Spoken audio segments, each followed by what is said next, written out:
Good morning, everyone. It's nice to be back with you today. Thank you for having me back for round number 2. I hope you are all doing well. And I thought for today, it would be really nice to start off by practicing what we're going to be talking about. So this portion of our time together is an extension of last time where we went over the autonomic nervous system. We talked about breath, the heart, and also we did a little bit of yoga. And so today we're just going to extend that a bit into mindfulness. And we're going to do a little activity, 10 to 12 minutes. And I always like to suggest that you have something near you to like jot some ideas down on. So this is a wonderful thing to do first time in the morning when you wake up, or at any time that you're feeling maybe a little out of sorts, or you need to check in. You feel like, yeah, am I on the right direction? Really nice idea. If you do choose to jot down some notes, I'd say, just key ideas, kind of bullets, because we don't want to take your attention away from what we're doing. So let's start off by finding a comfortable seat. And if you remember last time I talked about maybe sitting on the edge of your chair. Feet are stacked under your knees. Press your feet into the earth. Inhale, lengthening from your spine. And then palms can just be in your lap, either face up or face down, just in a comfortable position. And return back to your breath. Remember, we talked about S-wave breath last time. So just connect into your breath. You can either close your eyes if it feels safe for you, or you can just take a little hazy gaze, like your eyelids are open about a tenth. I just want you to feel really safe. And the idea of closing your eyes or taking that hazy gaze is more about cutting out that sensory information that we're bombarded with all the time.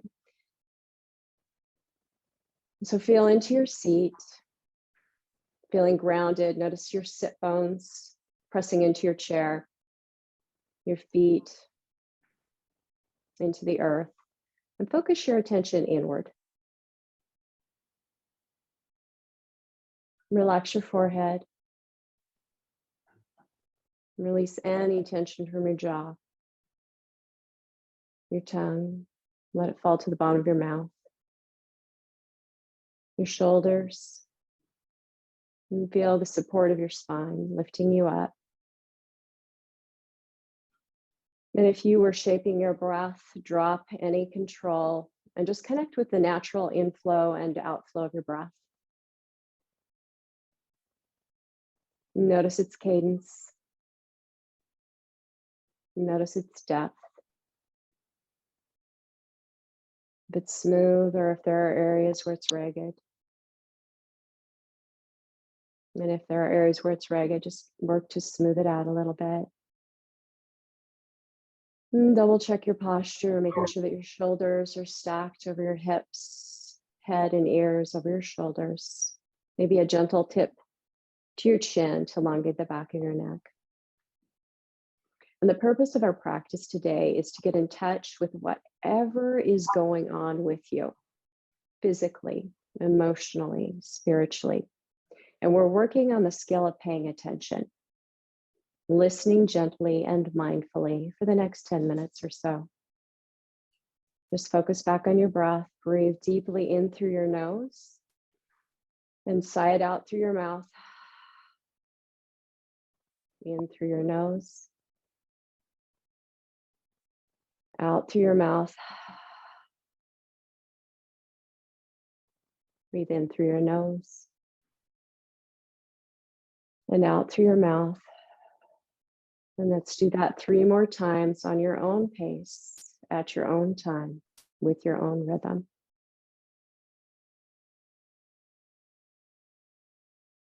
And consciously relax your body with every outgoing breath.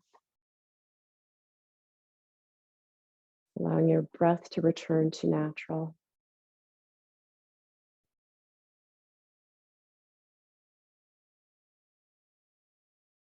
And I want you to draw your awareness to your body. Notice, ask yourself, how do you feel today? Continue to breathe. Are you tired or do you feel awake? And do you feel strong or do you feel weak? Do you feel tense or relaxed? And do you feel any aches in your bodies or are you pain-free? Just notice.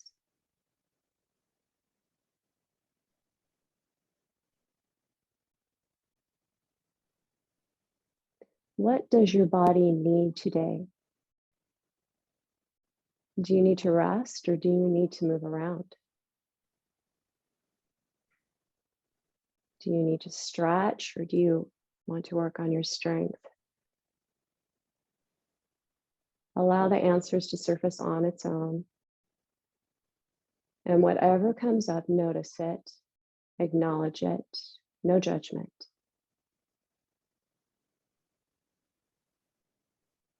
And take a deep breath in and let it go.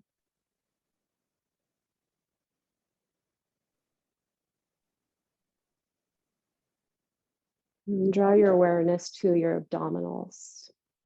Gently scan your entire abdominal area, your gut area, your belly,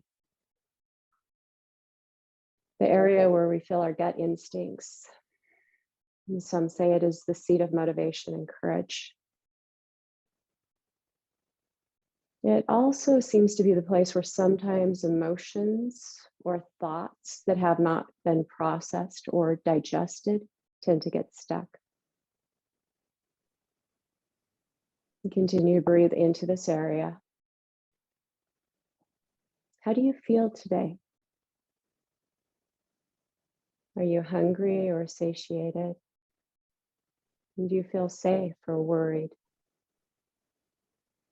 Do you feel confident or unsure? Or do you feel a mixture? And without any judgments, notice how you feel. Maybe it's not a word, maybe it's just a sensation.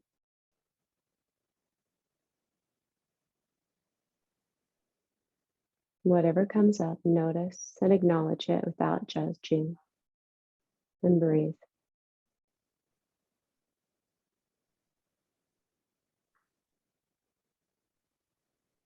What do you need to do today to take care of yourself?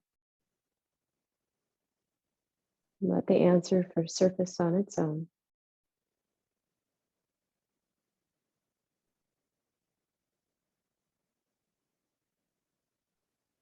Return to your breath. We're going to draw your awareness up to your heart in the seat of compassion. Gently scan your entire heart, chest area. Notice, how do you feel today?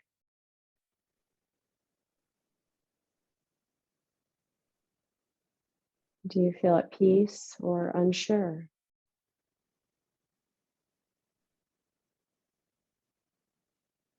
Do you feel hopeful or discouraged?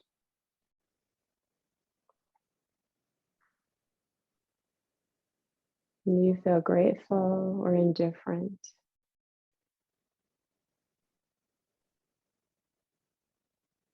Do you feel connected or guarded?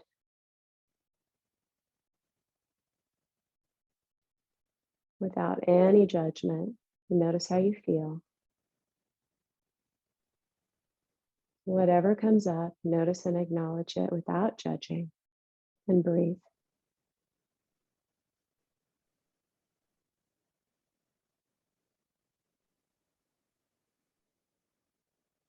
What do you need to do today to take care of yourself? And let the answers surface on their own.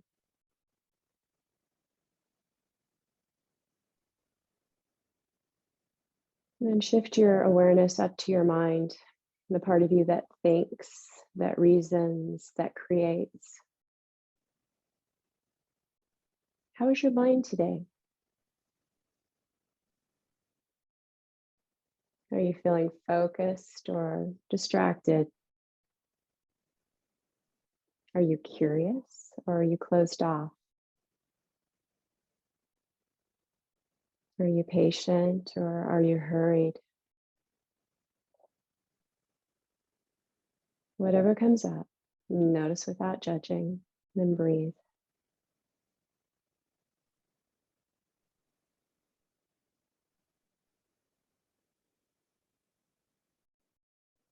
What do you need to do today to take care of your mind? Allow the answers to surface on their own. Notice and acknowledge.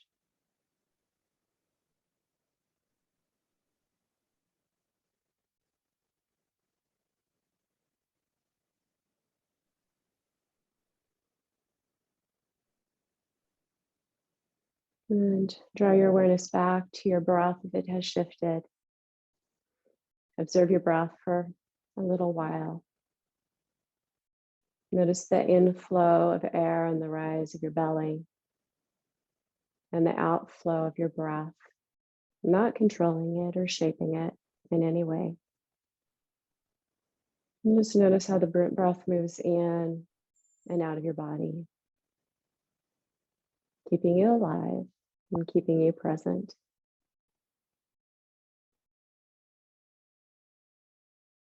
As we come to the end of this practice, take a long breath in. The longest breath you've taken all day, feeling your entire body. Remember to exhale. One more long, deep breath in. And as you exhale, let everything go. Release any tension, stress, or worries that you're holding on to.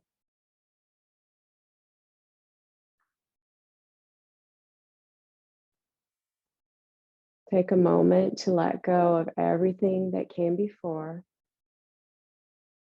and that everything that will come after. And just be present. Begin to wiggle your fingers and your toes. Bring yourself back to awareness in the room, maybe even taking a nice stretch. And when you're ready, go ahead and start to blink your eyes open. Maybe shake your hands, your shoulders out a little bit. And go ahead and take a moment. If you did not take notes while you were going through the process, take a moment to record some of the things that you noticed of how you were feeling in your body, in your gut, in your heart, and in your mind, and then what you need to do today to take care of yourself. So I'll give you a moment of quiet to do that.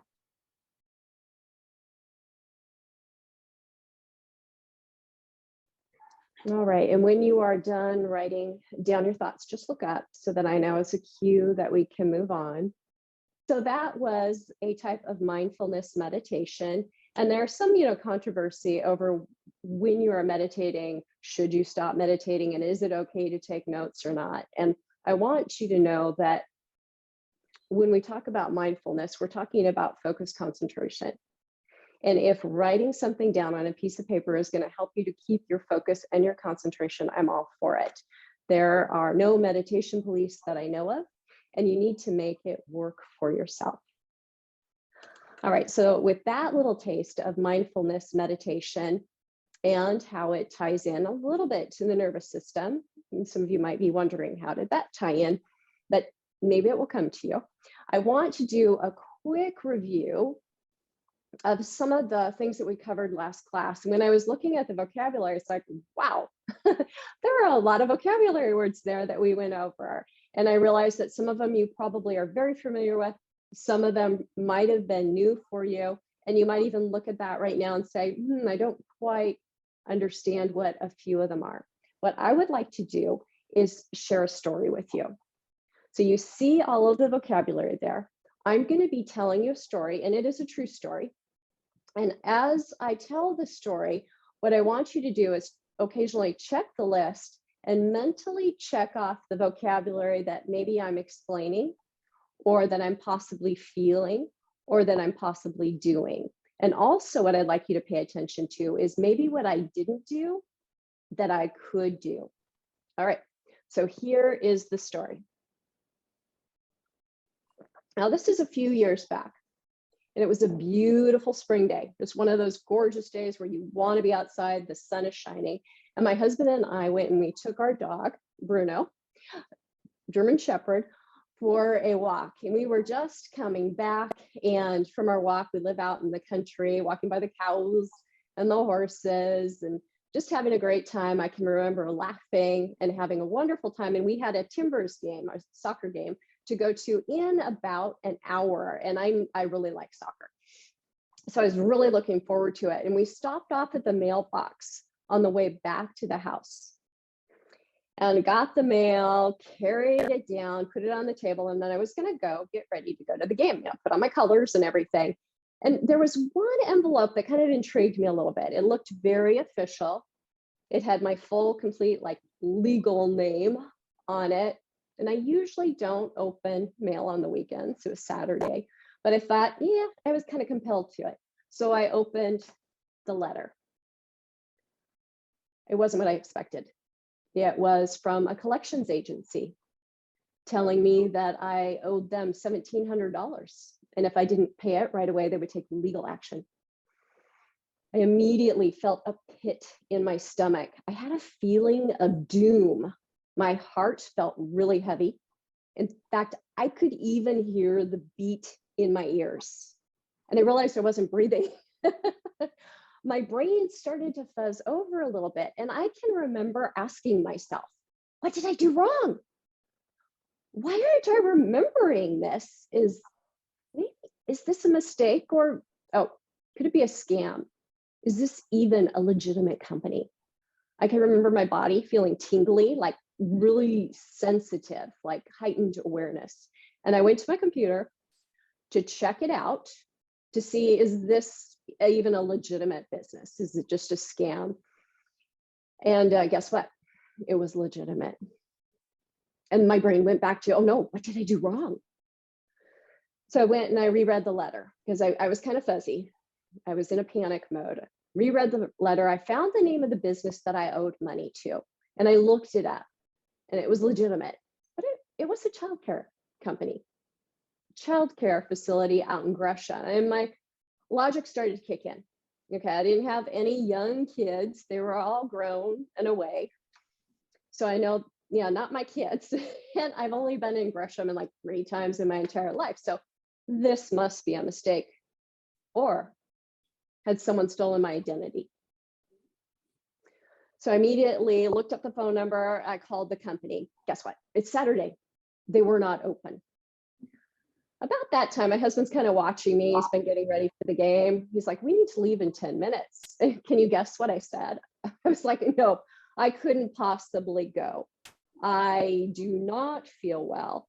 I'm very upset. I won't enjoy the game. I gave every excuse you can think of. My husband just calmly and compassionately looked at me. And he said, you always enjoy the Timbers games. We have a really good time.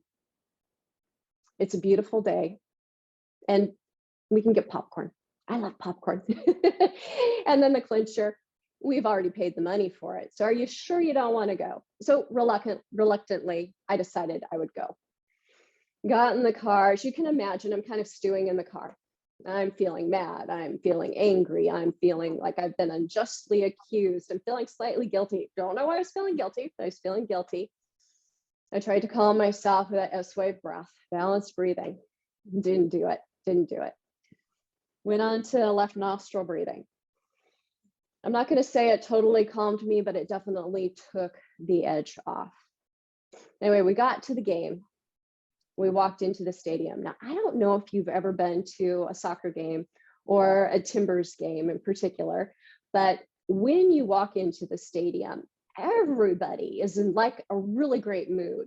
There is a buzz. You can just kind of feel the energy. Everybody's smiling, everybody's laughing and talking over each other. They're having a great time. So I walk in and being washed with all of these, positive, happy vibes that I have a lot of good memories and associations with. Go and get my popcorn and go find our seats, start watching the game. It's a sunny day, not too hot, just perfect. And slowly I got into the game. Slowly I relaxed. And I started cheering and doing all those different things that people do at Timbers games that I will not mention in school. But anyway, my husband kind of slyly looked over me, and I looked at him and I'm like, yeah, I'm okay. I'm relaxed. I'm enjoying myself. So that is my story. So when you look at those vocabulary words, kind of think, check off, which ones did I experience, or maybe I explained without using the vocabulary words? And maybe what things could I have done that I didn't do?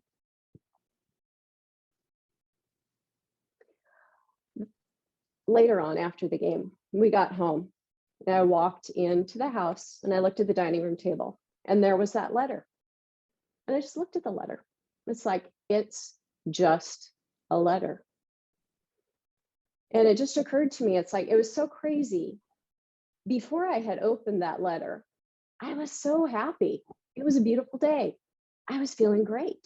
That letter had probably been in my mailbox for a couple of days before I even picked it up. I'm not good about getting my mail. And a couple of days before that, somebody had typed it up and sent it to me. So that letter was in existence long before I read it. I was happy. I read the letter and I allowed my innate automatic senses to just kick in some of those behaviors and habits that, were formed when I was a little kid. Where does this thing come from where I think if something goes wrong, it's always my fault? I don't know where that comes from. That's the first place I went to. And so I'm standing and looking at this letter. It existed before I read it, and I was happy. I read the letter. I wasn't happy. I got a different change in venue, in environment, in perspective, and I got happy again. And here I am looking at the letter. And guess what? I'm feeling happy. I'm feeling okay. So the lesson I learned was that our perceptions really do shape reality. It was all an illusion. I allowed myself to feel crappy. That's a fact. I allowed myself to feel crappy, but it was a learned behavior. So if we have learned behaviors and we know how they impact us and they're not serving us right, we also have the power to change them. My gut, I did not feel safe and I needed to take action. My heart, I felt really disconnected, like I failed or I did something wrong. And my head, oh my gosh, the wild rides of storytelling that were going on in my head. The thing is that by creating coherence between these three brains, if you will, we can enter into a state of mindfulness. And it wasn't until I was at the game where I was surrounded by all this positivity. I was doing something I really enjoyed. I was eating some popcorn, got to digest not only food, but my emotions too, and my thoughts and the stories I was telling myself. I was able to enter into a state of coherence or homeostasis. I kind of like to think of mindfulness, I'll call this mindfulness also, so here's kind of an analogy. I want you to imagine that you're at sea. You're out at sea and there's a storm brewing in and the water looks gray and there are these white caps and there are these big giant waves. And now imagine you're in the middle of it and you're being thrashed around. And then you go under the water. You take a big breath, you go under the water, and you can magically breathe underwater. I do need to tell you that. So you sink down under the water and you look up and you can see the storm. You can see the white caps. You know that the storm is going on up there, but you're down below. And what is it like down below? It's calm. The storm's on the surface. So you're able to sit in this calmer place. You're able to see reality, not the stories that your head, your heart, or your gut are making up. You're able to see reality as it really is. And from that place, you're able to logically think, to make sound, reliable judgments, decisions, and process the information. That is one definition of mindfulness. Now, if you noticed, I called the heart and I called the gut a brain. So you might be asking, well, are they really brains? And here are some of the qualities of a brain that, it's like if they do these things, we're going to call it a brain, kind of like there are qualities of planets. If they do these things, we call it a planet. So the question is, do we have 3 brains? Well, technically, no. We have only the one brain in our head. But since the part of the brain that thinks and stores memories is made up of neural pathways, then yes, we do have 3 brains. In addition to the brain in our head, which contains approximately 86 billion neurons, our heart has over 40,000 neural pathways as well. This means that our heart does think and it stores memories as well. The information processed in the heart is then transferred to the brain, and it can also go to the gut. And it's been discovered that the gut contains 50 million neurons, roughly, which are connected to our brain through nerves in your nervous system.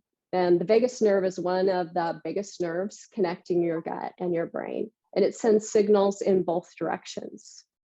So while most of our subconscious and conscious thinking is done in the head, our heart and our gut contributes as well. So our essential question of the day that I hope we can all answer before you leave class, and some of you might kind of partway be able to answer it right now.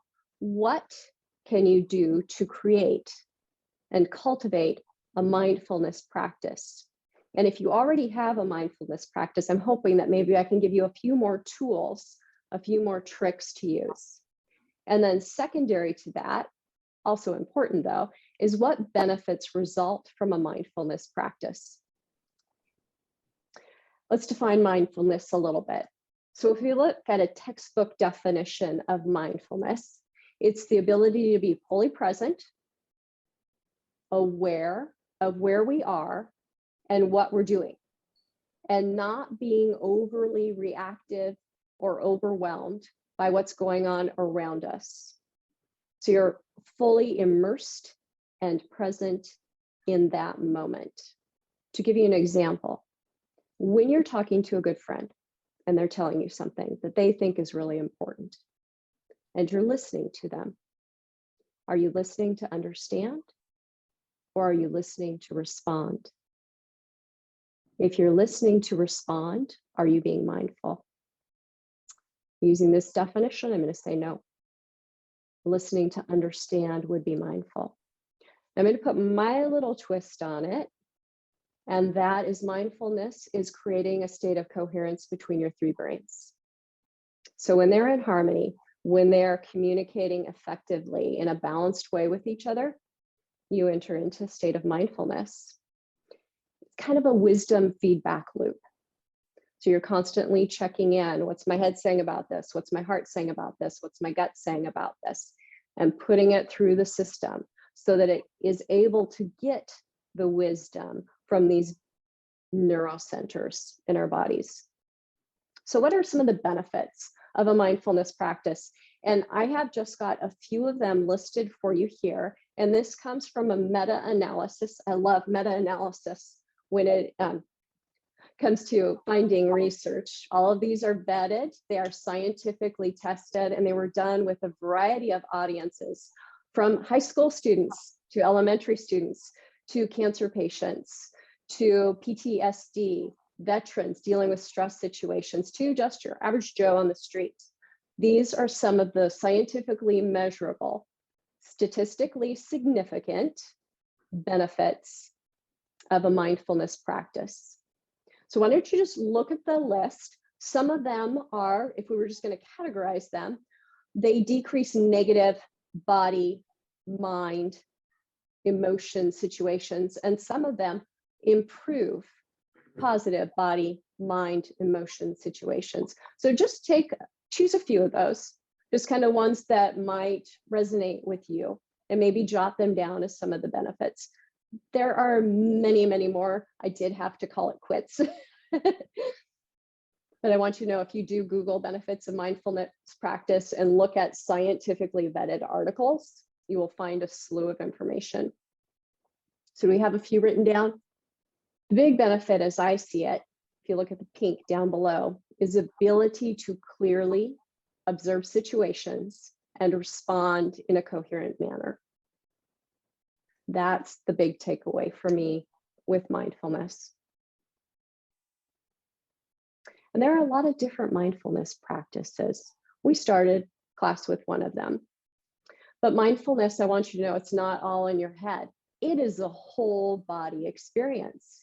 And that's why so many people love sports. They get addicted to it. You have people that are running junkies. They like to lift weights. They like to do yoga, etc. It's all in your body also. It's with your breath. So mindfulness, I don't want you to think about it just as a brain activity. It's your brain, your heart, your gut, your entire body. It involves taking time to pay attention to where we are and what is going on. And here are just a few examples. It is not a comprehensive list, but a few of them: meditation, just paying attention, movement, breath, reading, writing, listening, your hobbies, basically a state of coherence where we have the communication feedback loop going on. So these are just a few practices, and allow yourself to think also of things that you like to do that get you in that moment of flow where you're doing something and you are so totally absorbed in it, you have no idea how much time is going by. It might be music for you. It might be a lot of different things, but what is your mindfulness practice that puts you into a nice coherent state where you feel at peace, you feel focused, you feel attentive? And now what we're going to do, a little yoga practice to tie in the entire body system, moving from the toes on up to the head, allowing your energy to flow. And you just want to start off by finding your seat.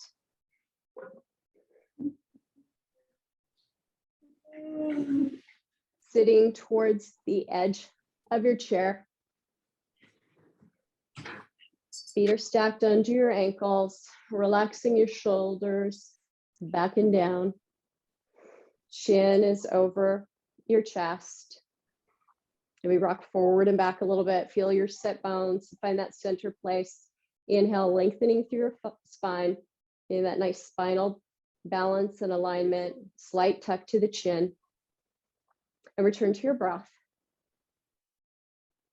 You can sit with your hands on your knees. And they can be palms up or face down. And just take a moment to connect.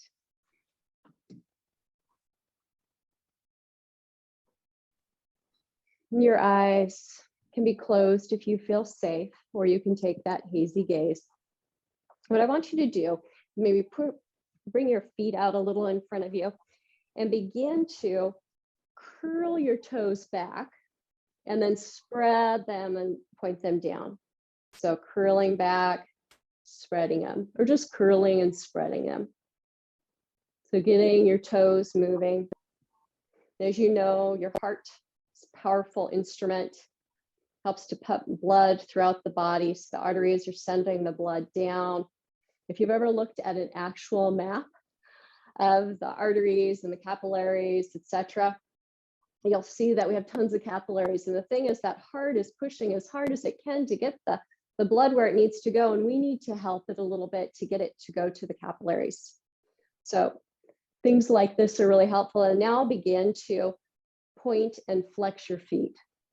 So just pointing and flexing.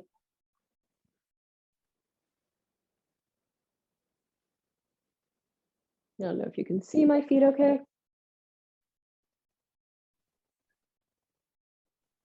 A point and flex. It's getting some motion going. And these are things that you could easily do under the table without anyone noticing. If you're starting to feel, the antsy leg syndrome, feel like your legs are starting to fall asleep a little bit during class lectures, etc. And attach your breath to your motion. So maybe slow it down, continuing to breathe, double check your posture.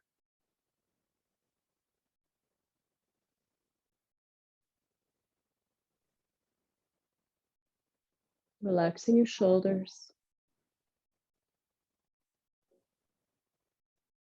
And then slowly bring your legs so that your feet are under your knees. We're going to extend your right leg up. So extending your right leg up, really rooting down through your sit bones, lengthening through your spine. Leg is extended up if you need to, or if you need a little extra support, you can always put your hands under there. And then I just want you to pulse it a little bit. So pulsing your leg up and down a little. It doesn't have to be straight out, just pulsing. Return to your breath. Nice deep inhale, exhale. Let's go ahead and bend that knee. Extend your other leg now. Flex your foot. Hold it. Just extend out. So we're tall through the spine. Think of telescoping your leg from your sit bones all the way through the sole of your foot and pulse. Returning to your breath. Finding comfort and ease. And then slowly bring your leg back down. Now we're going to move to a seated pigeon.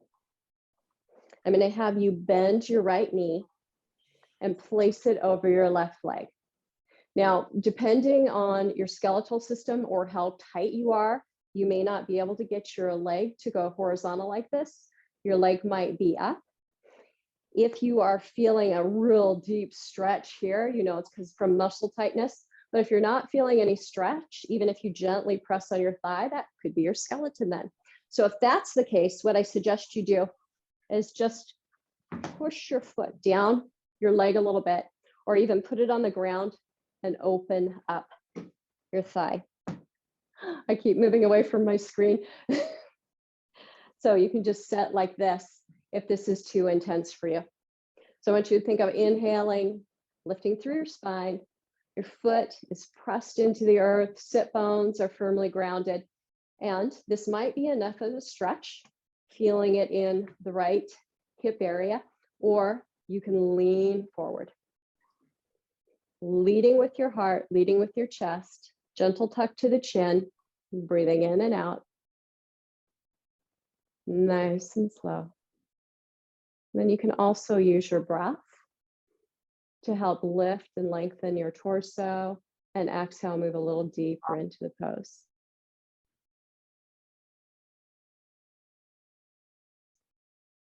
Kind of like allowing your body to float up and float down with your breath.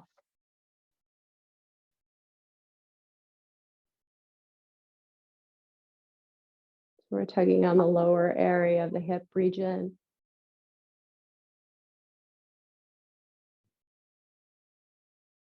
With your next inhale, slowly come back up. Replace your leg down and sit for a moment. And notice if one side feels a little different from the other.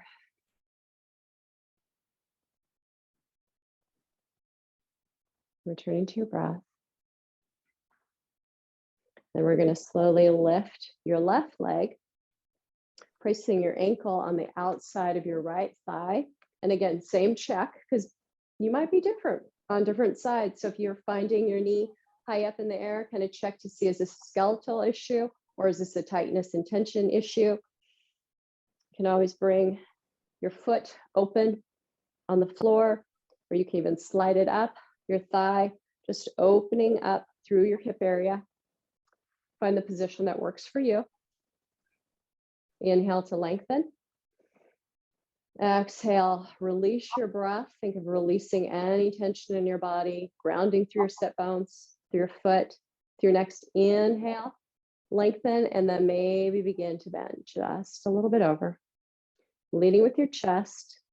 Spine is nice and tall, nice and long. Shoulders relaxed, jaws relaxed. Eyes can be closed or taking a hazy gaze. And allow your breath to help sink you down a little bit. Try to feel that nice stretch, that nice release. So if you suffer from sciatica or IT band issues, this is a really lovely pose to do. As you know, it's when your piriformis gets really tight that it constricts somewhat that sciatic nerve, which is one of the thickest nerves that you have in your body. And when you get that pressure, that results into pain, direct pain, all the way down to your big toe, up into your lower back. And then we could also have indirect reference pains. So this is a really lovely pose to do. And depending how loose or flexible you are, you can go down further. But always listening to your body, taking it to that light level of tension, because that's where you're going to experience relief as the muscle fibers start to loosen. So let's go ahead, lower your foot, sitting up nice and tall. And notice, hopefully both legs are feeling a little balanced. We're going to get into your quads a little bit more. So stacking ankles under knees, lifting up nice and tall through your spine, engage your core. So kind of think of your abdominal muscles as just creating this nice corset. We're going to bring our hands to our knees, and then we're going to lean forward and lift up slightly off the chair. It's okay to have a bit of an arch in your lower back. You can also play around with maybe doing a little bit of a posterior tilt. Think of your tailbone as just going straight behind you. We want to make sure there's not extra tension in your lower back, that your core is helping to stabilize you, and you feel some heat starting to generate in your thighs. So this pose, chair pose, hovering chair pose for us, is helping to strengthen our muscles, providing tension on our bone too, that then results with tension in the bone marrow where our blood cells are produced. Good thing. Slowly lower back down. We're going to do a little bit of torso, lateral torso twist. So we're moving up through the body. So rooting down, we're just going to move to the left and to the right. And as you move, notice the sensations. Notice the muscles that might be pulling. Move with your breath, nice and even and slow.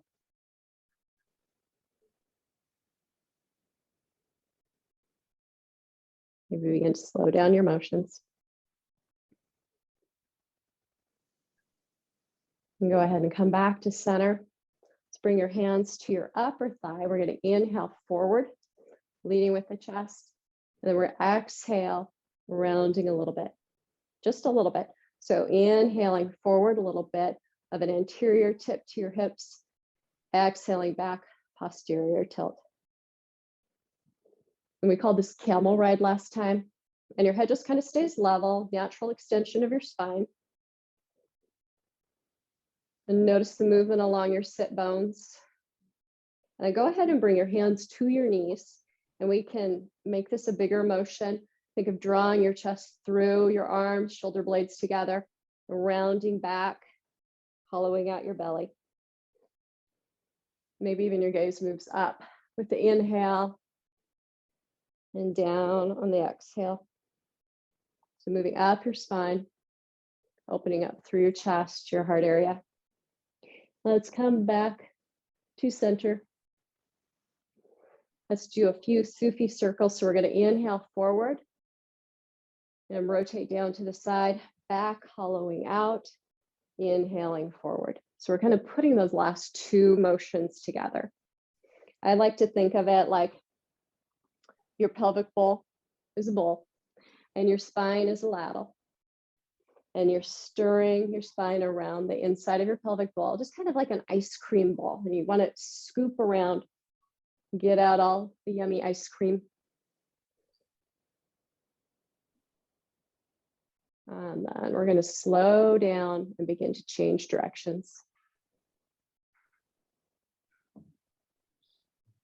Notice any sensations in your body. And if at any time you get a sweet spot, something that smells really good, go ahead and hold it and just breathe into it.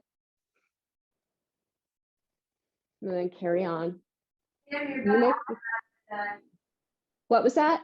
Your computer's about to die. My computer? Is it mine? Yeah. I thought it was hers. Yeah. Now mine's plugged in, hardwired.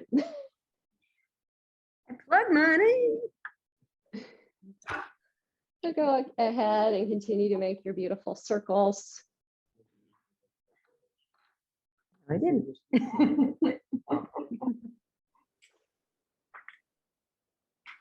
Matching your motion with your breath.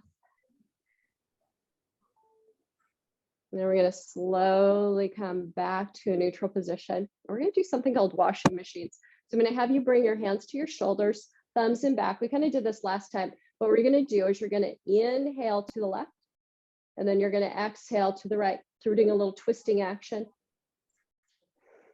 Inhaling left, exhaling right. Go ahead at your own rate and pace. Firmly rooted and grounded. Your sit bones through your feet. Nice twisting motion, kind of energetically good for the organs. And then you can up the pace. You can start to move at a faster rate. Listen to your body though, see what you need. During our mindfulness meditation at the start of class, when I asked you, do you need quiet and calm? Or do you need to move? If you wrote down or thought you need to move, go ahead and pick up the pace. And kind of think to yourself, which of your nervous systems are you activating now?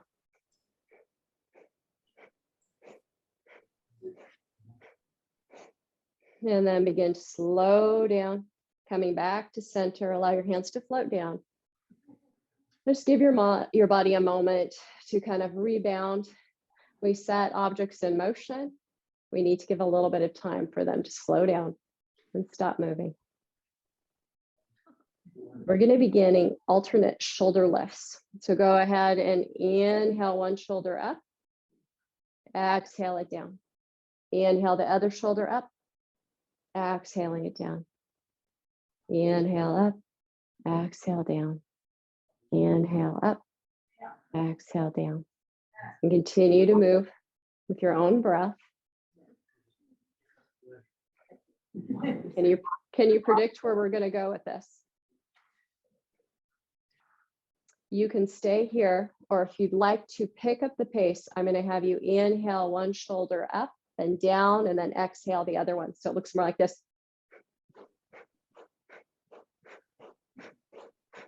So we're doing a pumping action. So you can continue to go slow, or you can pick up the pace. And your breath obviously is picking up. So again, we're getting into your sympathetic nervous system. If you need to get up and move and go do and motivate, great pose. It's also great to get the shoulders relaxed a little bit. We fatigue them a little bit to relax them.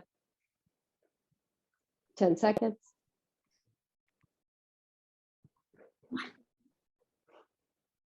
5. And slow them down, relax them. Now we're going to shrug both shoulders up and relax both shoulders down. Inhale both shoulders up towards your ears, relax them down. Continue, and I'd say move slowly with this one. And the relaxing down is a relax. I don't want you to force your shoulders down. I've actually hurt myself doing that. I don't want you to make the same mistake I have. Just let it relax down. So these head motions that we've been able to do, turning our head, lifting our shoulders, all due to our beautiful bodies, our spine, muscles, bones attached. About 10 more seconds. Probably should not have worn a sweater today. And go ahead, relax your shoulders. And now we're going to inhale, looking over your left shoulder. Exhale, looking over your right shoulder. Inhale left, exhale right.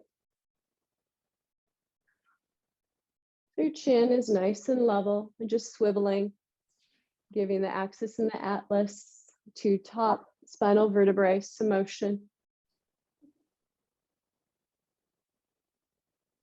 If you hear any creaking, cracking, popping, totally natural, totally normal. There should be no pain though. If you feel pain, please rein in how far you're turning your head. No pain.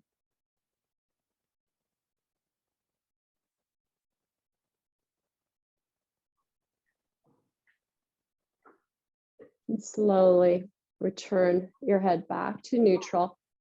And the inhale, we're going to look up. Exhale, look down. Inhaling up. Exhaling down. And it's not about how high you can look up,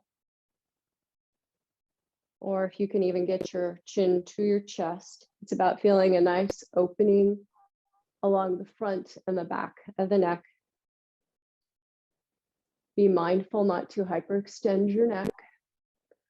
I always like to just put my tongue in between my teeth. And once it feels like my teeth are pulling away from my tongue, I don't extend my neck anymore. That's my stopping point. But you do you. Find what works for you.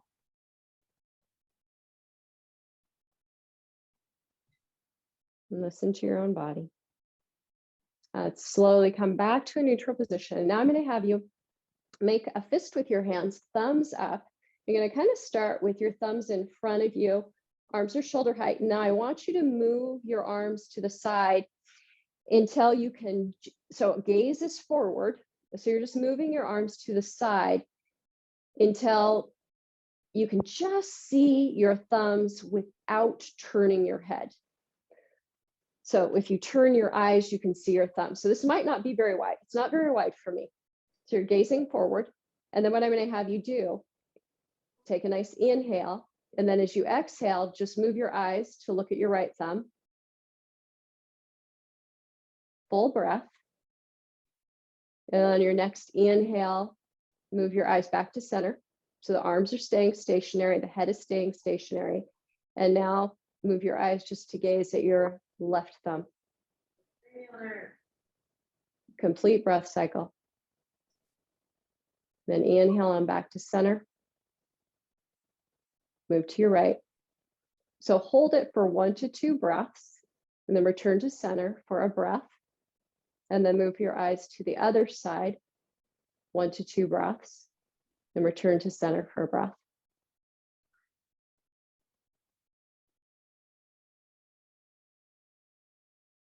And I know I was reading today, continue. I was reading today about our sensory nervous system. It's funny, it's not a nervous system book at all. It's a book on habits. And I marked it somewhere here. The most powerful of all human sensory abilities is vision. The human body has about 11 million sensory receptors, and approximately 10 million of these are dedicated to sight. Kind of amazing. It's good to exercise the eyes. Go ahead and slowly return your hands to your lap. Gently close your eyes or take a nice easy gaze and return back to your breath. And imagine the S-wave breath that we did during our first class. Inhale deeply. Exhale fully. And so we're inhaling and exhaling through the nose. And with each exhale, release any tension or stress. Just imagine it leaving your body. And allow a sense of peace and relaxation to wash over you. Imagine that any tightness from your head or your neck is disappearing. Releasing tension from your shoulders, your arms, and your fingers, and your arms relax.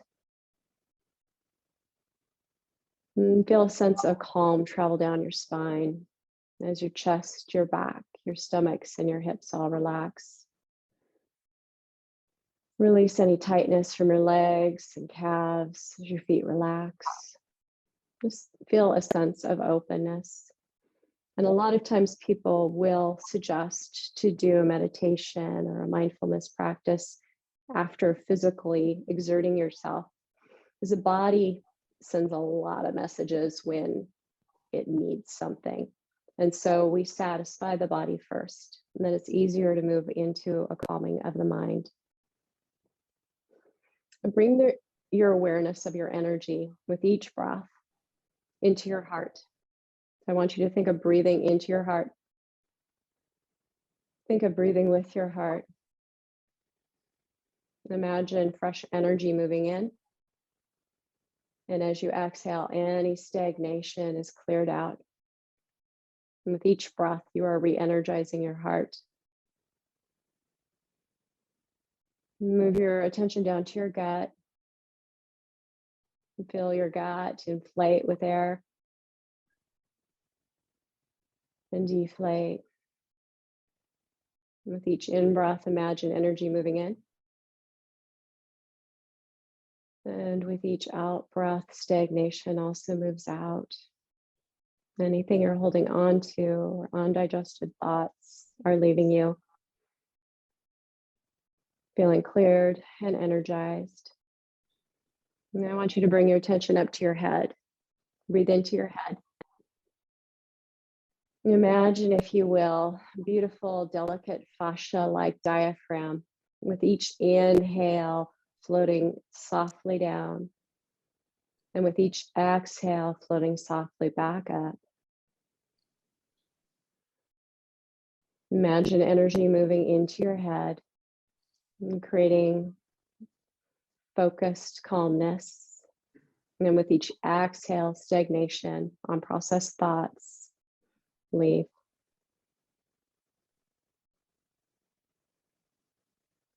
Your head is your place of creativity. Imagine it feeling clear and energized. And then move your attention back to your heart and breathe into your heart. Feel the compassion, love, and joy that lives in this place.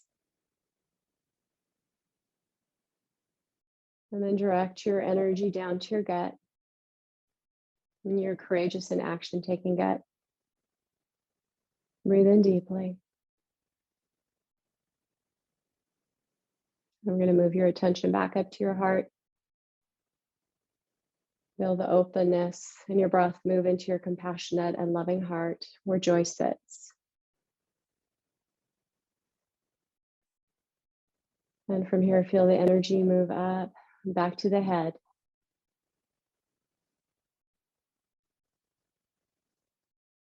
Where your creative thoughts and your logic exist.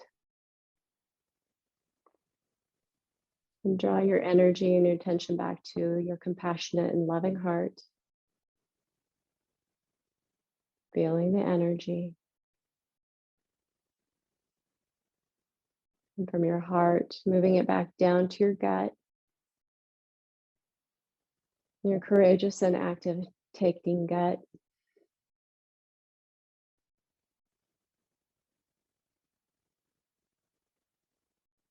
Allow the energy to move back up to your heart. And feel your compassionate and loving heart.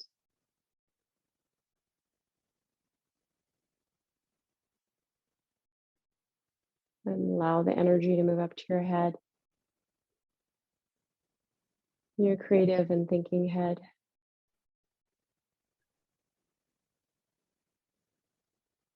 And continue to trace your breath on its journey up and down your body. Noticing that your heart is the fulcrum point. It's the point of transition.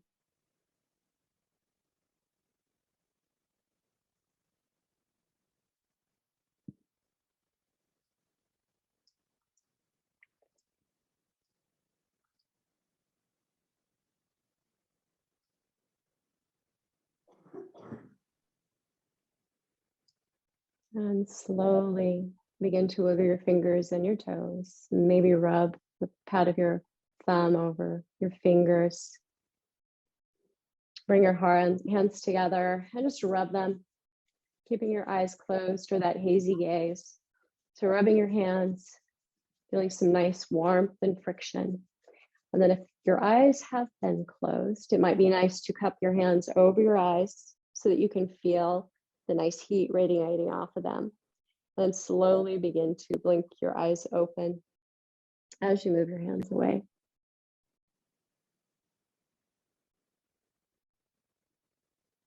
And take a moment to think back. Think back to the start of class, the meditation. Think back to the story. Think back to the information on your head brain, your heart and your gut neurocenters. What mindfulness is, and what mindfulness might be to you, because it's different for each of us. There's some commonalities, but your mindfulness might look very different from my mindfulness. Think of the benefits of mindfulness, a mindfulness practice. Maybe some of those things that you jotted down, some of the things that you might want in your own life that aren't currently there.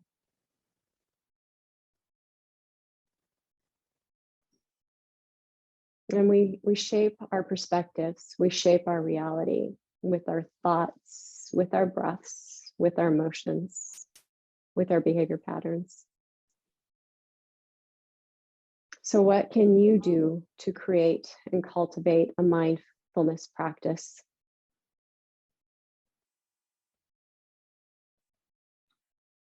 And if you think about it, the first step of self-development is self-awareness.